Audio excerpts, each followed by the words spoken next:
and your friends here at WOCA. Ocala's information station, 1370 WOCA. Ocala!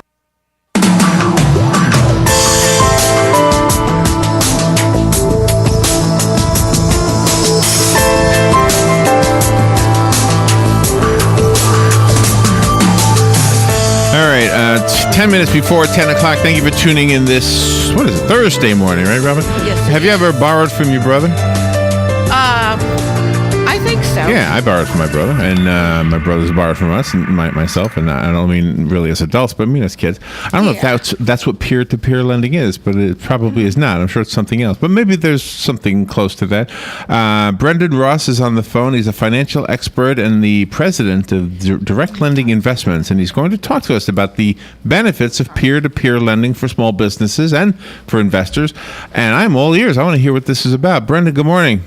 Hi, how are you? Pretty good. And where are you? Where are you calling from? I am calling from Los Angeles. All right. When I would borrow from my brother, I didn't know interest. Is that part of this? You know, sadly for borrowers, it's not the case. Not the but case. The interest rates are pretty reasonable. And what's the difference between peer-to-peer lending and a normal loan? Peer-to-peer lending is a marketplace for lending in which borrowers and lenders who are strangers to each other meet online. They're represented by a lending company. The lending company will set a rate for the loan, and then multiple lenders will participate with small amounts of money each to make a whole borrower loan. Really? Is this something new?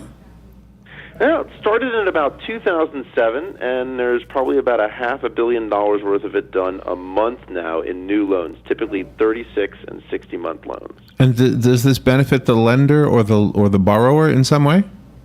Well, it benefits everybody but the banks and credit card companies. So the lenders are making typically 9 or 10% by the time that they're done with defaulted loans, and the borrowers are probably paying 13 to 16%, a little less than they would have paid on credit card loans.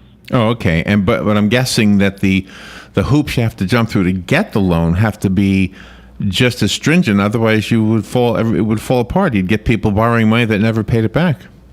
Americans are actually really good at paying money back. They're very attuned to the credit rating and to the value that maintaining that credit rating has. Default rates run about 5%. Now, I won't lie to you. Most borrowers won't be accepted. You have to have good credit to start with. But if you have good credit, you can get a loan. Really? So, but okay, I would guess, well, I don't know that most people have good credit, but if you have good credit, then you have good credit. And I guess I'm trying to figure out how would I do this? I would do this online as opposed to going down to my bank? Yeah, there are two websites. I don't work for either one, but there are two websites that are the leaders in peer-to-peer consumer lending. And those websites are Lending Club and Prosper. Most people become customers of Lending Club and Prosper by getting a piece of direct mail. A lot of people also go online, and you actually apply there almost as if you were applying for a credit card. But what you get is a fixed amount of money, $5,000 to $35,000, that you'll pay back in 3 or 5 years. Oh, okay. And is that let's see, how are the payback options? Tell me about that. Tell me just about the payback option. It's monthly, directly from your bank account. So the idea is you're in credit card debt, right? You're half of the equation here, because the investors are a completely different story. But you're half of the equation. You're in credit card debt. You'd like to consolidate that debt. You could pay a little bit less of an interest rate and be able to make principal payments. And essentially, it's a kind of a credit counseling service wrapped up in a loan. Oh, okay. Have you ever done this yourself? Well, I'm on the investor side. So, I have substantial assets in these types of loans. We're talking about fixed income here. For most people, that means municipal bonds returning nothing. And here I'm making 8, 9, 10%. So I ended up actually starting a fund which does peer-to-peer business loans, sort of a separate and new category, something else fun to talk about. And those businesses are the businesses that can't get money from banks. So I lend to them. Okay. So it's better than Kickstarter. I mean, Kickstarter, you have to work Kickstarter's a good thing, I guess. So when you do peer-to-peer lending, you're not one of the, like, I wouldn't potentially be a lender if just because I was a borrower. Well, no, I guess you would be lucky or fortunate to make the transition from being in debt and then paying it off and then finally being an investor on the other side.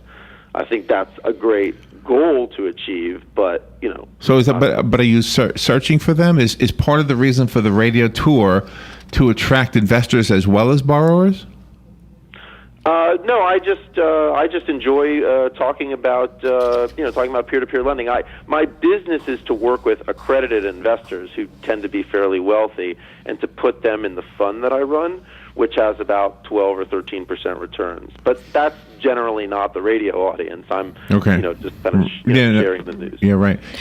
Can I put you on the spot just a little bit and ask you if you have a success story, somebody who perhaps was much better off, and even if it's just hypothetical, maybe you're just giving us a sketch of somebody who isn't a real person, but somebody who is better off because they were maybe paying more interest than before, or maybe had multiple loans. We had a lady on yesterday who had multiple college loans, and she defaulted on one because she forgot she had one. She was paying off 5 of 6, didn't realize she had the 6th one, and then she had this bad credit mark because she hadn't been paying on the one that she forgot about.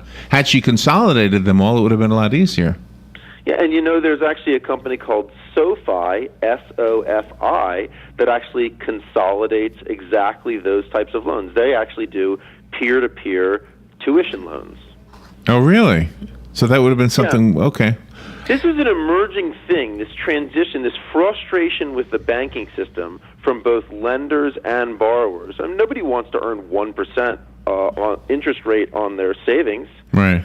That's not any more helpful than overpaying a credit card company. Since the lenders are like on a first name basis to the people who borrow, sometimes the borrowers get afraid that maybe the people that they receive the money from might want to have control of their operation of their small business. Is there any kind of that going on, or do the lenders just loan the money and allow the people to run their own business? So on the consumer side, the lending is done anonymously. You actually don't know the name of who you know their credit rating, and you know where they live, and you know their purpose of the loan, but you don't know who they are. So there's definitely that protection. On the business side, I have the full details about the businesses that I'm lending to, but I'm a professional. If there's a collection activity that's necessary, it's mitigated by attorneys. Isn't it amazing how much some of these .coms are making? I mean, Amazon must be. Oh, yes, huge. And Google. It says here that you I've actually used one of yours, Reserve America. That's one of yours?